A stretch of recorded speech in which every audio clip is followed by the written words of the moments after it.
Juízes capítulo 6, se você encontrou aí, com o sinal, diga amém. Eu gostaria de ler com você alguns versículos e nós vamos começar pelo verso 1. A palavra de Deus está escrita assim: porém os filhos de Israel fizeram o que era mal aos olhos do Senhor, e o Senhor os entregou nas mãos dos midianitas por 7 anos. E prevalecendo o poder dos midianitas contra Israel, fizeram os filhos de Israel para si, por causa dos midianitas, as covas que estão nos montes, as cavernas e as fortificações. E sempre que Israel semeava, subiam contra ele os midianitas, os amalequitas e também os filhos do Oriente. E contra eles se acampavam e destruíam o produto da terra até chegarem a Gaza. E não deixavam nada, nem mantimento, nem ovelhas, nem animais, nem bois e nem jumentos. Agora, versículo de número 11, do mesmo capítulo. Então o anjo do Senhor veio e assentou-se debaixo do carvalho que está em Ofra, que pertencia a Joás, o abiezrita, onde Gideão, seu filho, estava malhando trigo no lagar para o esconder dos midianitas. E quando o anjo do Senhor apareceu a Gideão, lhe disse: o Senhor é contigo, homem valoroso. Gideão respondeu: Senhor meu, se o Senhor é conosco, por que é que tudo isso nos sobreveio? O que é feito de todas as suas maravilhas que os nossos pais nos contaram, dizendo: não nos fez o Senhor subir do Egito? Porém agora o Senhor nos desamparou e nos entregou nas mãos dos midianitas. O Senhor olhou para ele e disse: vai nesta tua força, e você vai livrar a Israel da mão dos midianitas. Não te enviei eu? Respondeu Gideão: Senhor, com que livrarei a Israel? Minha família é a mais pobre em Manassés, e eu sou o menor da casa do meu pai. Tornou-lhe o Senhor e disse: eu hei de ser contigo, e tu ferirás aos midianitas, como quem fere a um só homem. E se você leu comigo, diga amém. Esse texto aqui é um texto que eu já falei nele muitas vezes. Só que veio uma frase ao meu coração, e eu gostaria de falar ele essa noite a você, sob a perspectiva dessa frase. E essa frase é: você precisa entrar dentro do seu lagar. Você pode dizer isso para alguém que está perto de você? Diga para essa pessoa: você precisa entrar dentro do seu lagar. Não, fala com ele com autoridade, fala assim: você precisa decidir encarar o seu lagar. Olhe para cá. Você sabe muito bem que o cenário do livro dos Juízes é um cenário que constantemente o povo de Israel estava sofrendo, sendo oprimido, perseguido por parte dos povos vizinhos. Você tem várias nações que de tempo em tempo eles se levantavam para oprimirem, para perseguirem o povo de Israel. E nessa geração aqui de Gideão, a Bíblia diz que já por 7 anos os midianitas eles se organizavam para impedirem que Israel prosperasse, para impedirem que Israel vivesse aquilo que era plano de Deus, favor, propósito de Deus para a vida deles. E como que era a estratégia aqui desse momento, a estratégia desse tempo? A Bíblia diz que os israelitas eles plantavam, eles seguiam toda a sequência comum, normal da vida daquele tempo, em uma sociedade que era agrícola, rural, e dependia das plantações e das criações. Só que eles estavam vivendo diante de um jugo, de uma opressão. Os midianitas estavam sendo tão opositores contra o povo de Israel, que você imagina, por exemplo, que a colheita era para o mês de março, começo de fevereiro. Os midianitas vinham e destruíam tudo. Eles eram muito numerosos, eram muito fortes, e os israelitas temiam eles, tinham medo deles. Então eles sempre vinham e destruíam as plantações, deixavam Israel sem colheita, destruíam as criações, e a Bíblia diz que eles destruíam tudo, animais, plantações. Eles deixaram Israel muito vulnerável, muito enfraquecido. E isso ano após ano, cenário após cenário. A situação aqui estava tão terrível, que a Bíblia diz que o povo não tinha mais esperança, o povo não tinha mais perspectiva de dias melhores. E já há 7 anos que o comportamento dos israelitas era o seguinte: eles estavam tão traumatizados, com tanto medo, com tanto pavor, que em vez de eles pararem e dizerem: não, esse território aqui foi Deus que nos deu, nós estamos vivendo aqui algo que é promessa de Deus. Deus prometeu aos nossos pais que essa terra Ele iria dar a gente. E Deus tirou os nossos pais do Egito, guardou as gerações passadas por 40 anos no deserto, e nos entregou esse território nos dias de Josué. Então nós estamos diante de um território que é fruto de promessa. Deus preparou, Deus separou, Deus organizou a terra de Canaã para ser nossa. Nós não vamos deixar que os inimigos tomem isso daqui da gente e nos tirem, roubem aquilo que é fruto de promessa e propósito de Deus para a vida da gente. Em vez de eles pensarem isso e se posicionarem assim, a Bíblia diz que eles haviam simplesmente construído cavernas, covas, refúgios, fortalezas, e quando os inimigos vinham, em vez de eles se posicionarem e enfrentarem, eles simplesmente fugiam e entregavam aquilo de mão beijada, e não defendiam aquilo que era o território de Deus para eles. 1 ano, 2, 3, 4, 5, 6, 7 anos, o povo estava amargando essa realidade. Nesse ano aqui, a Bíblia diz que um homem chamado Gideão, você pode repetir comigo, diga Gideão. Gideão me parou e pensou o seguinte: eu não vou fugir esse ano não. Mas como assim? Eles são numerosos, eles são terríveis. Eles vêm, se nós não fugirmos, eles vão criar uma guerra contra a gente. Eu não vou fugir não. Mas o que você vai fazer? Eu vou fazer alguma coisa, eu vou defender, eu vou enfrentar. As pessoas olham para ele e falam assim: ó, então você vai ficar sozinho.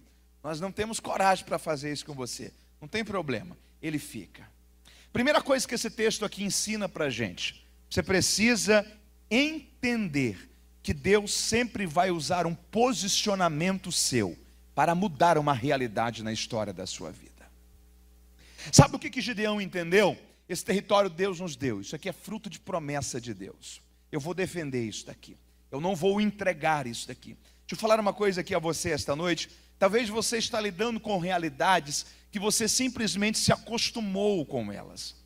Você simplesmente começou a olhar para problemas, para medos, para aflições, para investidas, ameaças, áreas que o diabo tem tentado contra você, investido contra a sua vida, para tentar roubar a sua paz, desestabilizar a sua alegria, enfraquecer a qualidade de saúde, de alegria da sua família, comprometer aquilo que é plano de Deus para você, tentar aumentar o nível do medo e roubar de você a capacidade de sonhar, de lutar, de acreditar em dias melhores. E talvez quando todo o cenário se arma contra você, em vez de você enfrentar a sua postura nos últimos meses, dias, semanas, quem sabe até anos, quem sabe tem sido fugir, quem sabe tem sido se esconder. Você não tem enfrentado, mas você tem fugido, entregado, e você tem aberto mão de alegria, de família, de sonhos, de projeto, do desejo de lutar, de acreditar. O Senhor está falando com você esta noite. Você precisa entender que desistir não é uma opção que você tem. Não importa quantas vezes você fugiu, dessa vez você vai enfrentar. Não importa quantas vezes você perdeu a fé, dessa vez você vai acreditar. Não importa quantos cenários, talvez de fracasso, desistência, derrota, você tenha amargado durante alguns ciclos da sua vida, Deus está dizendo que Ele vai revestir você com uma medida de coragem necessária. Dessa vez será diferente. Dessa vez será diferente. Dessa vez será diferente. Deus vai te encorajar e você vai começar a viver uma mudança de fase, um novo ciclo de Deus sobre a história da sua vida. Gideão está parando e ele está dizendo: ó, esse ano aqui eu não vou fugir. Primeira coisa que a gente precisa entender aqui: todas as vezes que Deus encontra alguém que não desiste, Deus dá para essa pessoa uma estratégia. Você pode repetir isso comigo? Diga: se eu não desistir, Deus vai me dar uma estratégia. Olha a estratégia que Deus deu para Gideão. Qual que era a estratégia dos inimigos? Destruir a colheita. Destruir a colheita. Era a época de colheita de trigo. Gideão se antecipa aos dias que os midianitas iam vir para destruir. Colhe todo o trigo, guarda esse trigo no lagar. Há uma coisa muito curiosa aqui. Porque você sabe muito bem que lagar não é lugar de se trabalhar com trigo. Trigo se trabalha na eira ou no campo. Lagar é lugar de se trabalhar com uvas. Ele guarda todo esse trigo no lagar. Quando os midianitas vêm, o que eles enxergam é um campo destruído. Não tem mais nada para ser feito. Qual é a leitura que eles fazem? Por certo, nós não somos os únicos inimigos dessa estação de Israel. Deve ter algum povo próximo aqui, alguém que também está querendo enfraquecer Israel, e eles tiveram a mesma ideia que a gente, chegaram primeiro que nós, fizeram o trabalho que nós iríamos fazer. Quando eles olham o campo destruído, o que eles pensam é o seguinte: ainda não era a época da colheita, da ceifa. Então, um outro povo inimigo também teve a mesma ideia, e fizeram o trabalho que nós iríamos fazer. E eles simplesmente voltam para o território deles. Ninguém pensou na possibilidade: será que eles não já colheram e guardaram isso daqui em outro lugar? Era época de colheita de trigo, não de uvas. Ninguém procura no lagar. Ninguém procura em outro local que não fosse a eira ou o campo. O sentimento deles é: alguém chegou primeiro que a gente e fizeram o trabalho que nós iríamos fazer. Gideão está no lagar trabalhando trigo. Gideão está no lagar malhando trigo. Gideão está encarando aquele lagar como oportunidade de Deus para a vida dele. Gideão está encarando aquele lagar como o tempo que Deus preparou para que a colheita daquela geração fosse salva. Deixa eu dizer uma coisa aqui para você. O Senhor está dizendo para você: você precisa encarar o seu lagar. Você precisa enfrentar o seu lagar. Há um ambiente onde Deus vai forjar você. Há um ambiente onde Deus vai fortalecer você. Há um ambiente onde talvez outras vezes você fugiu. Desta vez você vai enfrentar. Deus vai estar com você nesse lagar. Ele vai te dar uma medida de coragem necessária para você não fugir dessa vez, mas viver uma mudança na história da sua vida. Ele está no lagar, e quando ele está no lagar, a Bíblia diz que o anjo do Senhor veio. Olha que coisa curiosa. Quem veio, diga comigo: o anjo do Senhor. O anjo do Senhor veio. E Gideão estava malhando trigo no lagar. E a Bíblia diz que o anjo do Senhor vem e se assenta próximo de Gideão. É a primeira vez que você está tendo aqui uma intervenção divina, ok? Nesse período de 7 anos, é a primeira vez que você está tendo em Israel uma intervenção divina. Só que essa intervenção divina está sendo a resposta de um homem que teve coragem e acreditou. Eu preciso dizer uma coisa aqui a você. Talvez você está vivendo um tempo que está havendo pouca intervenção de Deus. O Senhor está falando com você: se posicione, eu vou intervir. Enfrente o seu lagar, eu vou visitar você.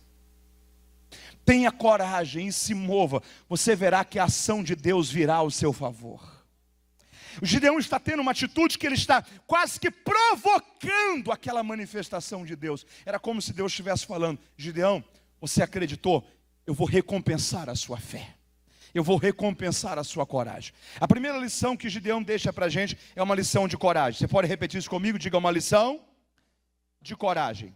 Repita isso comigo: Senhor, eu preciso que o Senhor me revista de coragem. Tem uma verdade bíblica que se tornou muito clara para mim nesses dias. Você já ouviu falar na Bíblia de Pauti? Quase nenhum de nós. Samua, Gigeal, Safate, Gadiel, Gadi, Amiel, Setur. Já ouviu falar de algum desses homens? Jeuel, Nabi. Nós já ouvimos falar desses homens aqui pouco, muito ou quase nunca. Quase nunca. Josué, você já ouviu falar? E Calebe. Sabe quem esses aqui são? Esses aqui são os 12 espias de Israel. A gente não ouve falar dos 10. A gente só ouve falar de Josué. A gente só ouve falar de Calebe. Tem uma coisa que Deus quer ensinar para a gente aqui. A gente precisa entender que covardes nunca serão lembrados. Nós não sabemos os nomes das pessoas que se escondiam. A gente sabe o nome do homem que acreditou e enfrentou o lagar.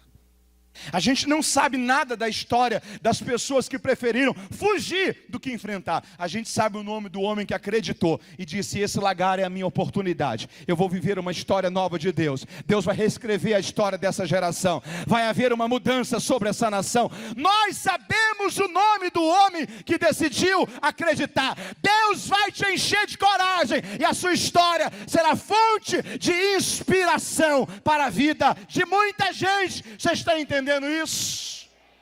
Gideão, ele está se revestindo dessa coragem de Deus. O Senhor está visitando ele. Primeira coisa que a gente tem que entender aqui: todas as vezes que Deus encontra alguém que não desiste, Deus dá para essa pessoa uma estratégia. Segundo lugar, todas as vezes que Deus encontra alguém que não desiste, essa pessoa não fica só. o próprio Deus vem.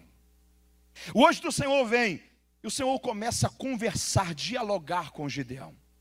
Gideão tem duas queixas para Deus. Quantas queixas? Primeira queixa, ele olha para Deus e fala assim: Senhor, o que nós vamos dizer para as outras gerações quando eles ouvirem o que aconteceu nessa geração? Esse povo aqui é um povo que tem um histórico de fé, de perseverança, de resiliência, de enfrentar, de não desistir. Esse povo venceu os egípcios, venceu os inimigos do deserto, atravessou o Mar Vermelho, passou o Jordão. Esse povo enfrentou os inimigos de Canaã. Esse povo é um povo guerreiro, esse povo é um povo forte. O que se fará dessa geração quando souberem que essa geração, em vez de enfrentar, fugiu? Que essa geração, em vez de olhar os inimigos e dizerem: Deus é maior do que vocês, preferiu se esconder em cavernas. O que se dirá dessa geração? Será que o Senhor está conosco mesmo? Porque se o Senhor está conosco, o porquê é que todo esse mal nos sobreveio? Primeira resposta de Deus para Gideão. Deus está dizendo: Gideão, eu estou com vocês. O que vocês precisam entender é que a minha presença está com vocês nesse momento, mas não para vos abençoar, para vos corrigir. Deixa eu dizer uma coisa aqui para você. Deus sempre está com a gente, mas entender o propósito da presença dele é fundamental. Porque tem horas que você não tem que se queixar de não estar avançando. Tem horas que o propósito de Deus não é avançar, é correção, é ajuste. O que Deus está dizendo é o seguinte: Gideão, vocês precisam entender que o propósito desse momento é alinhamento. O propósito desse momento é acertar o que está errado. É parar e corrigir aquilo que você sabe na sua vida que não está do jeito que Deus está se agradando. Primeiro você ajusta o que tem que ser ajustado. Você vai ver que Deus vai recompensar você se você ajustar aquilo que está precisando de correção. Aí a próxima etapa, que é a expansão. Mas eu estou dizendo, Gideão, o momento agora não é para abençoar, o momento agora é para corrigir. Tem uma história sobre isso que é fantástica. 11 de setembro de 2001, quem se lembra aqui desse dia? Faz assim. O dia que as duas torres gêmeas do World Trade Center caíram em Manhattan. Naquele dia chegaram para o pastor evangelista Billy Graham e disseram para ele: Billy Graham, onde é que estava Deus quando esses homens sequestraram essas aeronaves e jogaram contra o coração financeiro da nossa nação e envergonharam, expuseram a nossa nação à desonra perante todo mundo? Aonde é que estava Deus quando tudo isso aconteceu? Billy Graham olhou para ele e disse assim: Deus, aonde é que estava Deus? Deus estava no mesmo lugar que vocês o deixaram quando vocês viraram as costas para Ele.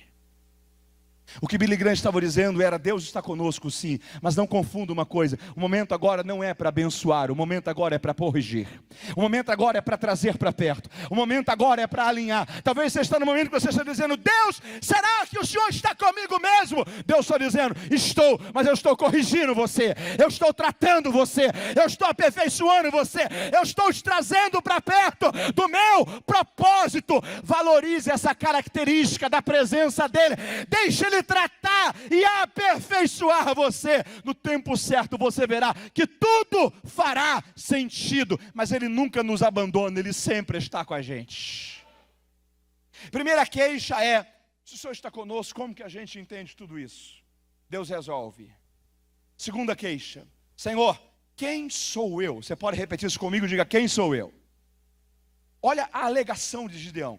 Ele diz: Senhor, minha família é a mais pobre de Manassés, e eu sou o menor da casa do meu pai. Você lembra das 12 tribos? Lembra? Jacó tem 12 filhos, mas os 12 filhos não viram 12 tribos. 10 filhos viram tribos. Você não tem a tribo de José, e você tem a tribo de Levi que não assume terra. Deus olha para eles e fala assim: ó, eu serei a porção de vocês. Então você tem 2 vagas de tribo para ocupar terra das 12 tribos. Entram os 2 filhos de José, Manassés e Efraim. Qual era o primeiro? Manassés. E o segundo? Efraim. A 11ª cabeça de tribo, certo seria ser para Manassés. Mas você lembra da bênção da mão trocada de Jacó? Com a bênção da mão trocada de Jacó, quem seria a 11ª posição vai para a 12ª. Quem seria a 12ª posição vai para a 11ª. Efraim se torna a 11ª. Manassés se torna a 12ª. Gideão está olhando para Deus e está dizendo: Senhor, quem sou eu? Sabe o que ele está falando? Pegue todo Israel e fileire eles em ordem de hierarquia. Sabe qual é a última tribo? A minha. abra essa tribo. Sabe qual que é a família mais pobre? A minha. Abra essa família. Sabe quem é o menor da casa do meu pai? Sou eu. Ele está dizendo, eu não sirvo para o que o Senhor está querendo fazer. Ele está dizendo, coloque todo Israel em hierarquia. Vá na última pessoa. Sabe quem que o Senhor vai encontrar lá? Gideão. Eu não sirvo para o que o Senhor está querendo fazer. O Senhor está olhando para ele e está dizendo, mas é você mesmo que eu vou usar. Deus está ensinando uma coisa para a gente aqui. O segredo não está em quem está sendo chamado. O segredo está em quem está chamando. O segredo não está em quem foi escolhido. O segredo está em quem escolheu. O segredo não está naquilo que você consegue fazer, na sua capacidade de resolução. O segredo está no propósito de Deus que envolve a sua vida. O segredo não está no vaso de barro, estão nos tesouros que estão dentro dele. Não se queixe de viver um chamado de Deus na sua vida por causa das suas limitações. Talvez você tenha olhado e tenha dito, Senhor, eu não sou a pessoa certa, eu não tenho capacidade para isso, eu não venho de uma conjuntura social ideal. Deus está falando, não tem a ver com você, tem a ver com o meu plano na sua vida, com o meu propósito para a tua história. Quem pode glorificar a Deus por isso essa noite? Gideão, é essa queixa que você tem? Então quer dizer que você está querendo relutar porque você se acha indigno. Deus não usa os que pensam que são dignos. Você pode repetir isso comigo? Diga, Deus não usa gente pronta. Você pode repetir de novo? Diga, Deus não usa gente pronta. Diga, Deus usa gente dependente.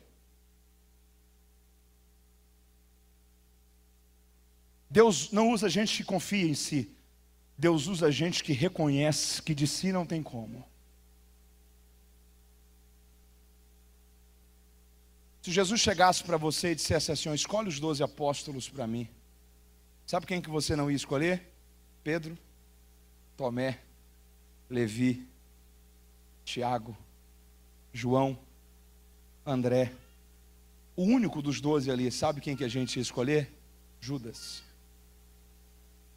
Era o único que tinha perfil técnico para o que Jesus estava escolhendo. Entendia sobre administração, tanto que foi o tesoureiro, não era da Galileia. Sabe quem foi a turma que deu certo com Jesus? Gente que sabia que não estava pronta, mas sabia que dependia. Você pode encorajar alguém perto de você? Diga para essa pessoa, tem a ver com Deus.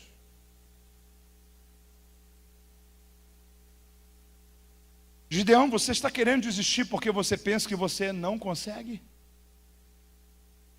Você pensa em desistir porque você olha para você e você se sente indigno da capacidade ou da oportunidade de servir? Gideão, a palavra para você é que fique tranquilo. Será com você que eu vou usar. Será com você que eu vou fazer. O que o Senhor quer que eu faça, Senhor? Reúna o povo, reúna-o. E diga a eles que vai ter uma guerra. Diga a eles que eu me apresentei a você. E diga a eles que eu estou chamando soldados. Estou chamando para essa guerra. Gideão começa a dizer, ó, Deus falou comigo, se encontrou comigo no lagar, vai ter uma guerra, Deus vai nos dar vitória. É o último ano que os midianitas nos afrontaram. Ó, mudou a história. Que bom. Vamos lá, vamos, claro. Vem um, vem outro, chega a caravana, os grupos de WhatsApp começam todo mundo a ser avisado. Gideão reúne 32 mil homens. Quantos mil homens? É muita gente, sim ou não? O problema é só um. Sabe quantos mil tinha do lado dos midianitas? 120 mil. O Gideão para e fala assim, opa. Deus olha para Gideão e fala assim, Gideão, tem um problema aí. Talvez eu estou olhando o Gideão dizendo assim, ainda bem que o senhor viu. Tem muita gente do seu lado, Gideão. Muita gente, Senhor, muita gente. Porque se vocês vencem 120 mil homens com 32 mil homens, vocês vão pensar que foi por causa de vocês. O que o senhor quer que nós façamos? Olhe para esses homens e diga a eles que quem está com covardia, com medo, quem não está com o coração na guerra, covardes e medrosos estão liberados. Eles podem voltar. Ok. Voltam 22 mil homens, ficam 10 mil. Já estava difícil com 32 mil homens, você imagina com 10 mil? Deus olha para o Gideão e fala assim, Gideão, mais um problema, Gideão. Qual, Senhor? Continua tendo muita gente do seu lado. O que o Senhor quer que eu faça?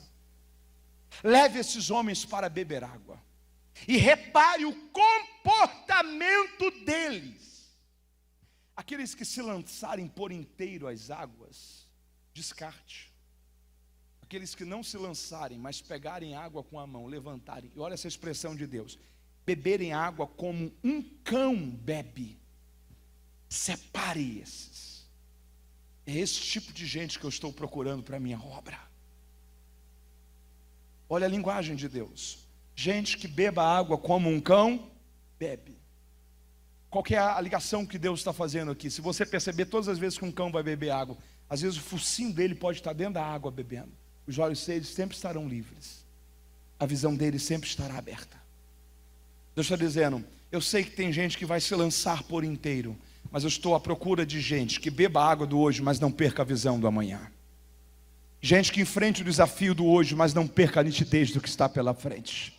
Gente que passe pela luta do agora, mas gente que continue tendo uma visão clara sobre o que está pela frente. Deixa eu dizer uma coisa a você, há uma verdade de Deus que tem se tornado muito clara para mim na vida de Neemias. Quando Sambalat, Tobias, Gesem querem fazer o muro separado de ser restaurado, a Bíblia diz que Neemias olha para o povo e fala assim, nós não vamos parar de construir um muro por causa da ameaça de guerra, nós vamos ser precavidos, nós não vamos ser irresponsáveis. Vocês vão levar armas de guerra, caso precise lutar, em uma mão, mas vocês vão enfrentar do outro lado, com a outra mão, ferramentas para vocês continuarem a erguer um muro. Sabe o que Neemias estava dizendo? Você não pode deixar que a sua luta desse momento faça você parar de construir. Você não pode deixar que os riscos, as ameaças desse momento faça você parar de edificar. Talvez você pode estar passando um desafio nesse momento, talvez o laudo que o médico deu para você nesse momento pode não ser dos melhores, talvez os riscos e os medos podem estar tentando fazer você parar. Deus está dizendo, esteja pronto para guerrear com essa mão,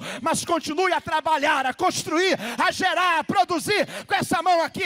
Beba a água do hoje, mas veja claro o teu amanhã. Não perca a visão do que Deus tem para a tua história. Deus vai te guiar para lá e o nome dele será glorificado sobre a sua vida.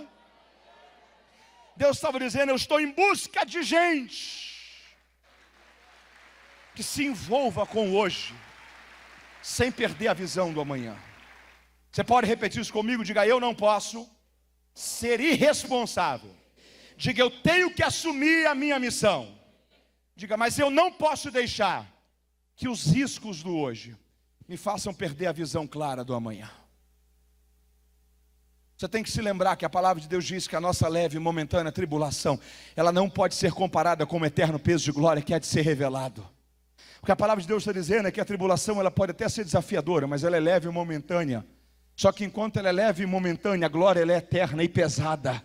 Você não pode deixar que a sua leve e momentânea tribulação te faça perder o foco do peso de glória que em nós há de ser revelado. Não perca a visão daquilo que Deus falou, não perca a visão dos sonhos que Deus gerou em você, não perca a visão das promessas que Deus te fez. Passe pelo teu hoje, mas totalmente encorajado com aquilo que Deus já criou como destino na sua mente e na sua visão. Beba a água do hoje, não perca a visão daquilo que está pela frente. Identifique esses homens aqui, Gideão. Eu estou começando a concluir aqui. Identifique esses homens aqui. Será eles que eu vou usar. Gideão poderia ter desistido, sabe por quê? Sabe quantos homens entre os 10 mil que se comportaram assim? 300. Ele começou com quantos mil? 32 mil. Ele está terminando com quantos? Gideão ensina uma coisa para a gente aqui. Sabe por que Gideão não desiste? É porque a expectativa de Gideão estava no lugar certo. Você pode repetir isso comigo? Diga, a minha expectativa precisa estar no lugar certo. Guarde essa regra da vida com você. Só há decepção onde há expectativa. Só há decepção onde há. Só há decepção onde há. Deixa eu te dar um exemplo prático aqui. Quem gosta de pudim aí, levante a mão. Imagina que você vai fazer um pudim e você tem que fazer 2 pudins. E você vai no mercado e você compra 2 marcas de leite condensado. A primeira é uma marca qualquer lá que estava R$ 1,99 na promoção. Você falou, vou fazer um pudim com essa daqui. A outra marca é a marca Moça. Qual pudim que você vai ter mais expectativa que saia bom? O Moça. Se o pudim que você comprou lá do leite condensado, que você não colocou muita expectativa, não ficar bom, você vai se decepcionar? Não. Mas se o pudim da marca Moça ficar ruim? Sabe por quê? Porque só há decepção onde há. Sabe qual é o segredo de Gideão? A expectativa de Gideão nunca esteve em 32 mil. A expectativa de Gideão nunca esteve em 10 mil, nem muito menos em 300.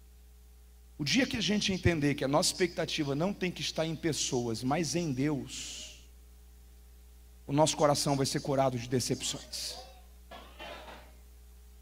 O dia que a gente entender, você pode celebrar o Senhor por isso.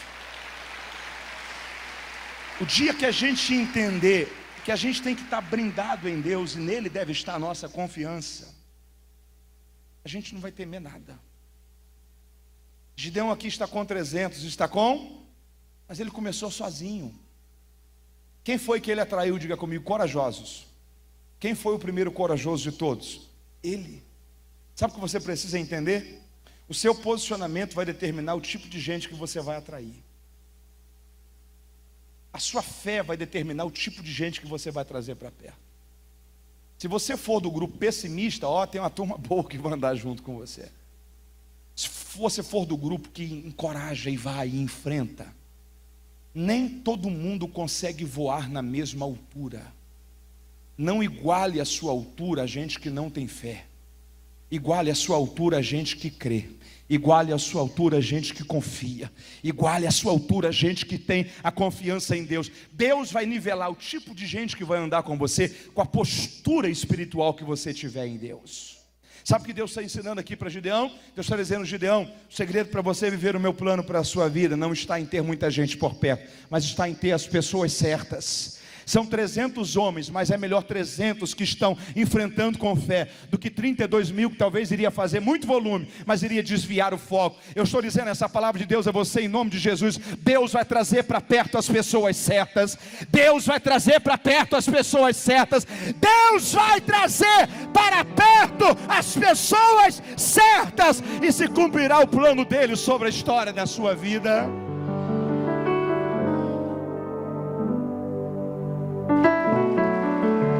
Senhor, são esses 300, são esses 300. Ok. Qual que é a estratégia que o Senhor tem? Gideão, vocês vão enfrentar os midianitas pela madrugada. Carinhosamente olha para alguém que está perto de você e diga assim, madrugada ainda é a melhor hora para você vencer guerras. Vocês vão enfrentá-los de madrugada. O que nós vamos levar, Senhor? Espada? Não, vocês não vão levar espada. Primeira arma que vocês vão levar, cântaro de barro. Senhor, cântaro de barro, cântaro de barro. Senhor, segunda arma, lança. Não, vocês não vão levar lança. Vocês vão levar tochas de fogo. Senhor, nós vamos enfrentar 120 mil homens só com 300. Não vamos levar uma espada nem uma lança. Não. Senhor, qual que é a terceira arma? Escudo. Tenho a impressão que Deus olhou para Gideão e disse, eu sou o escudo de vocês. Vocês vão levar cântaro de barro, tochas de fogo e trombetas. O que nós vamos fazer, Senhor? Vocês vão entrar no meio do arraial pela madrugada.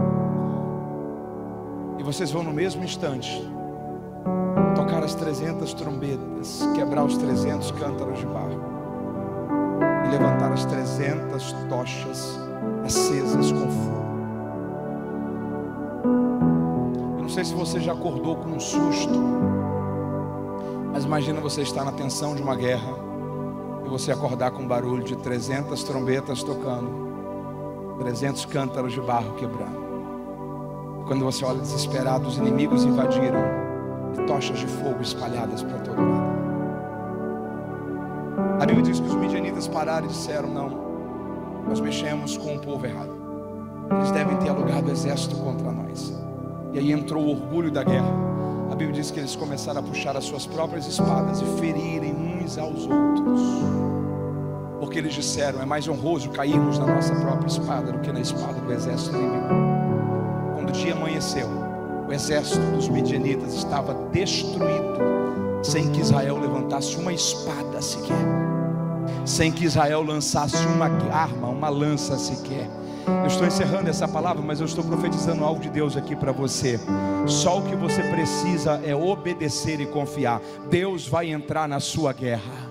Deus vai entrar na sua guerra. Deus vai entrar na sua guerra. Mateus, o que vai acontecer? Inimigo vai destruir inimigo, problema vai consumir problema, riscos vão consumir riscos. Quando você percebeu, você não precisou guerrear, Deus guerreou por você e trouxe a vitória como recompensa pela sua fidelidade e pela sua obediência. Quem pode celebrar a Deus por essa palavra? Fique de pé glorificando a Deus, se você pode, comigo, em nome de Jesus.